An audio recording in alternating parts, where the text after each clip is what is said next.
हाल ही में उत्तराखंड क्रांति दल ने अस्थायी राजधानी देहरादून में तांडव रैली की है। इस रैली का असर तुरंत तो देखने को मिला नहीं, शायद आने वाले समय में इस तांडव से कोई सरकार जग जाए, ऐसा अनुमान लगाया जा रहा है।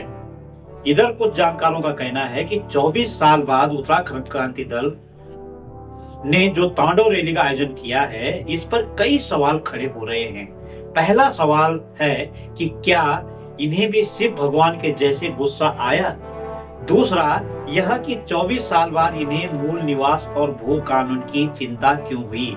तीसरा सवाल बेहद महत्वपूर्ण है कि जब उत्तराखंड क्रांति दल का एक व्यक्ति राजस्व मंत्री था और एक व्यक्ति शहरी विकास मंत्री था, तब इन्होंने न तो कोई तांडव रैली की है और ना ही कोई तांडव नृत्य किया है। खैर, देर आए दुरुस्त आए वाली कहावत यहाँ फिट तो बैठ ही रही है कि उत्तराखंड क्रांति दल ने जिस विषय को लेकर अस्थायी राजधानी में तांडव रैली की है, वह राज्य के हित में है और इस पर अब तांडव के सिवाय कुछ और हो नहीं सकता। आदि शंकर शिव भी तांडव करते रहते हैं। यहीं से उत्तराखंड क्रांति दल ने शिव रूपी प्रतिमूर्ति बनाकर राजधानी की सड़कों पर तांडव रैली कर डाली। शिव तांडव क्यों करते हैं, इसे भी समझना है। शिव पुराण के अनुसार जब भगवान शिव को अत्यधिक क्रोध आता है, तब वे तांडव करते हैं। अपने इस नृत्य से उन्होंने पूरे ब्रह्मांड को त्राहिमाम करने के लिए विवश कर दिया था। जब वे तांडव करते हैं, उस समय उनकी आंखें क्रोध से लाल हो जाती है और पूरा ब्रह्मांड कांपने लगता है। कितनी मजेदार बात है ना कि पूरा ब्रह्मांड समझ जाता है कि शिव गुस्से में हैं और जल थल में जो गड़बड़ हुई है, उसे मानव जाति अपने कर्म से सुधारे। तांडव के शिव से जुड़े कई उदाहरण हैं। ऐसा माना जाता है कि तांडव सृष्टि के 5 तत्वों अग्नि, जल, पृथ्वी, वायु, आकाश का प्रतीक है। प्राचीन हिंदू धर्म ग्रंथ अनेक अवसरों का वर्णन करते हैं। शिव या अन्य देवताओं ने कई बार तांडव किया था। जब सती ने दक्ष के यज्ञ में अपने प्राण त्यागने के लिए यज्ञ की अग्नि में छलांग लगा दी, तो शिव ने अपना दुख और क्रोध व्यक्त करने के लिए रुद्र तांडव किया था। दरअसल नृत्य मनोभावों से उपजे हाव भाव की अभिव्यक्ति ही है। कह सकते हैं क्रोध की बेहद कलात्मक अभिव्यक्ति तांडव है। भागवत पुराण में कृष्ण द्वारा कालिया नाग के सिर पर तांडव नृत्य करने का भी संदर्भ मिलता है। जैन ग्रंथ के अनुसार इंद्र ने ऋषभ के जन्म के सम्मान में तांडव नृत्य किया।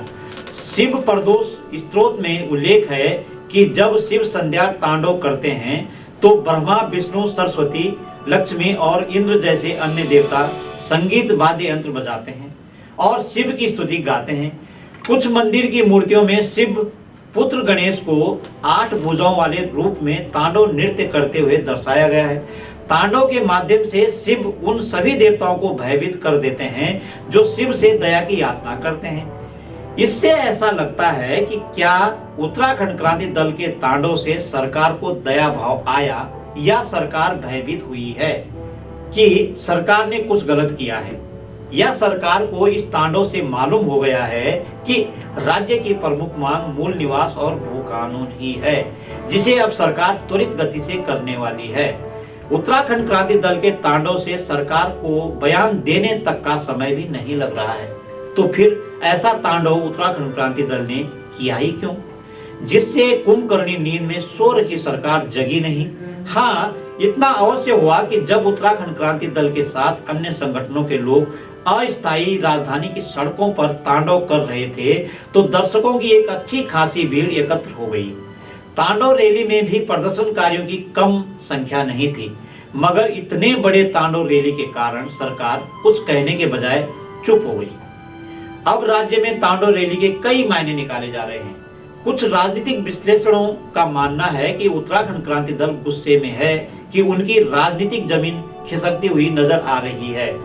कुछ विद्वान जनों का कहना है कि उत्तराखंड क्रांति दल ने राज्य बनने के बाद पहली बार राज्य हित में अच्छा मुद्दा उठाया है। इधर लोगों का यह भी कहना है कि तांडव जैसे प्रभाव छोड़ने के लिए उत्तराखंड क्रांति दल ने अपने को 24 साल में मजबूत नहीं किया, बल्कि कमजोर ही किया है, जिस कारण तांडव रैली से कोई भयभीत नहीं हुआ। साहब, तांडव नृत्य शिव भगवान इसलिए करते हैं कि वे गुस्से में हैं। उन्हें गुस्सा इसलिए आता है कि उनके पर्यावरण को भोग विलासिता और कब्जाधारी बनाया जा रहा है। यह भी तय है कि संपूर्ण ब्रह्मांड शिव की आराधना करता है, पर उत्तराखंड में तो उत्तराखंड क्रांति दल को 24 सालों में किसी भी सरकार ने पूछा तक नहीं है और ना ही वे जन समर्थन जुटा पाए, जिस कारण उनके क्रोध को समझा और परखा जाए। अब एक बार राजनीति के जानकार वापस उत्तराखंड क्रांति दल के भविष्य पर चिंतन करने लग गए हैं कि वे क्या कारण हो सकते हैं जिस कारण उत्तराखंड क्रांति दल के तांडव से सरकार पर कोई खास असर नहीं पड़ा।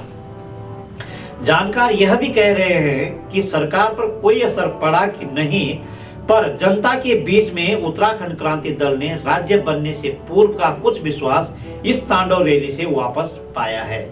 कुल मिलाकर यदि भविष्य में उत्तराखंड क्रांति दल राज्य के लोगों के साथ फिर से ऐसे तांडव रैली या नृत्य के साथ सड़कों पर उतरती है तो यह कोई कमतर गुस्सा नहीं होगा, मगर इस जन आक्रोश या तांडव से जो राजनीतिक भूचाल आएगा उससे बड़े बड़े धाराशायी होने की संभावना है। शिव तांडव से तो पूरा ब्रह्मांड कांप जाता है, परंतु उत्तराखंड क्रांति दल के तांडव से सरकार गिर सकती है। हमारी यह रिपोर्ट आपको कैसे लगी कमेंट करके जरूर बताइए। अगली कड़ी में ऐसे ही किसी मुद्दे पर हाजिर होंगे। नमस्कार।